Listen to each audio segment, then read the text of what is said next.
In some countries, power is much more structured, and in others, it's much less structured. So, in some countries, like the U.S., we try to be equal. We try, okay? We challenge authority. We say, no, the president, if he's wrong, we must put him on trial. We protect the whistleblowers so they will not have revenge on them. And we have a hierarchy. We have a boss, right? We all have a boss where we work, but it's only on the job. When you walk outside of your work, when you go to the shopping mall, when you go to church, the boss is not the boss anymore. The boss is just a person, just like we are. This is like the U.S. It would be West. In the East, or in the South, hierarchy is natural. So over here we have friendly faces. Right? These are people are equals among peers. Over here we have a picture that's actually a military officer with his uniform, right? In these cultures, the superiors, the boss is big, so the boss is never wrong. The boss is always right. The boss is not to be challenged. You don't protect the whistleblower. And there are privileges and status symbols that come with the higher power position. You want to add anything? Yeah, this goes for grandmothers. It goes for fathers of the family. It goes for teachers. Teachers have much more power, much more distance in the East than they would in the West, and the same teacher would in the West. So what we have, the next picture shows you the research on some different countries around the world. This is this idea, this concept of power. And I'll tell you, in this slide, these countries are Latin American. So let me, we don't have our little mic, do we? No. Okay. This is Germany, U.S., that's Argentina, Chile, Peru. I think this is Guatemala, who knows? Is it Guatemala? Yeah. Is it? It's either Guatemala or something. I know that's Peru. Venezuela and Mexico. So what you see here is the countries with the strict power are on this end. The countries where there's not such a separation are over here on this end, U.S. and Germany.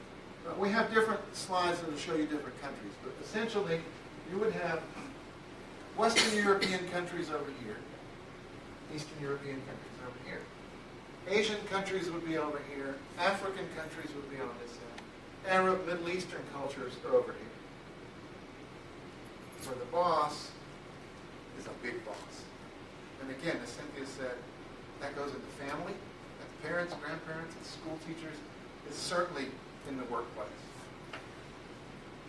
Go ahead. We were at a meeting once, just a few years ago, and we went into an office. We were going to give a presentation, and everyone came who was going to attend and sat around a table just like this. The leaders of this company were from Peru, I believe. They're Peruvians in Florida, in Lakewood. Yeah. Family-run company.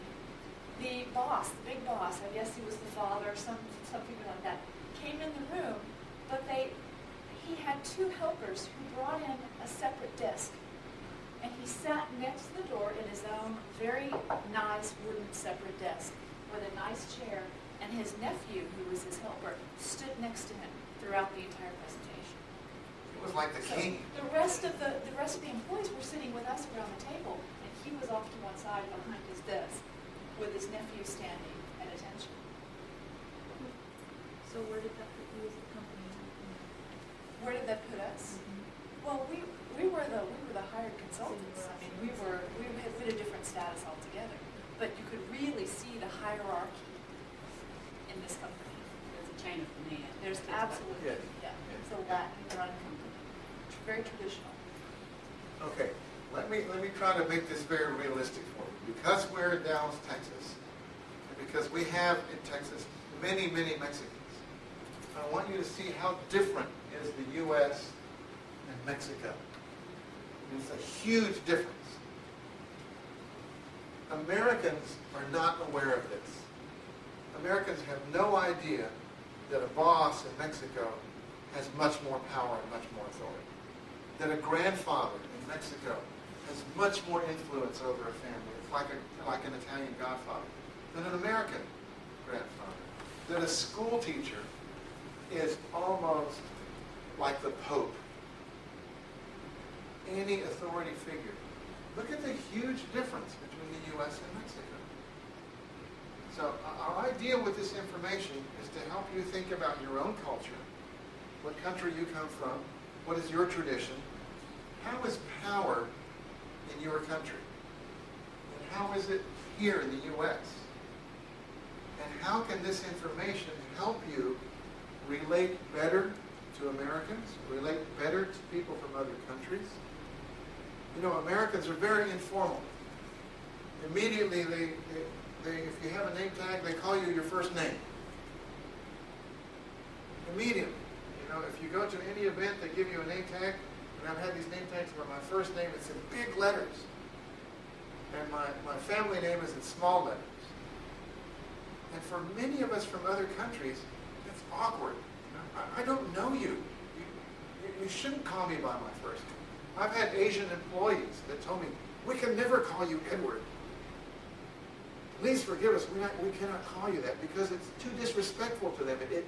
It feels wrong inside for them to go immediately to first names.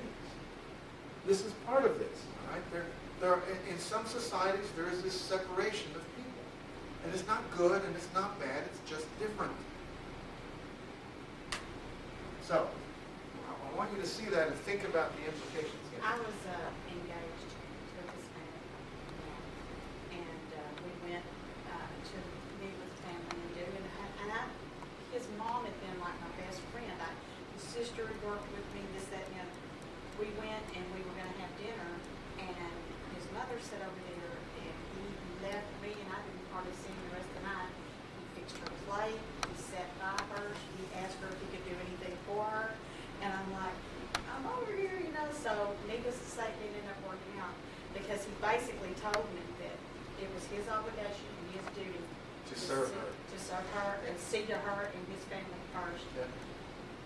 Yeah. And he said, Yeah. so it did not work. Yeah. You know? That's a well-trained son. Yes, he was. My mother told me a very similar story. And she was born and raised here. But my father hitchhiked here from Mexico. And my mother said, when they got married, she said, your father sat me down and he said, I want you to know that when I get my paycheck, 10% of it goes to the church, and 10% of it goes to my mother, and the rest is for us. Oh, yeah. That's right. And he said, I've got her part paid for, and I've got I this. find that to be a good thing, actually. I do too. Yeah. Because I think that should be your retirement plan, can be your That's- children. I'm telling you, I don't think that's the wrong thing. I think people should learn to take care of each other. I agree with If you. you're individual on your own, it's Yeah. tough even to think about. I have to worry about every little Yes. thing. I think it's good to be part of a So, family, a community. thank you so much. But do you see with this idea in the room Yes. that now we live in an America where we need to put these ideas out here on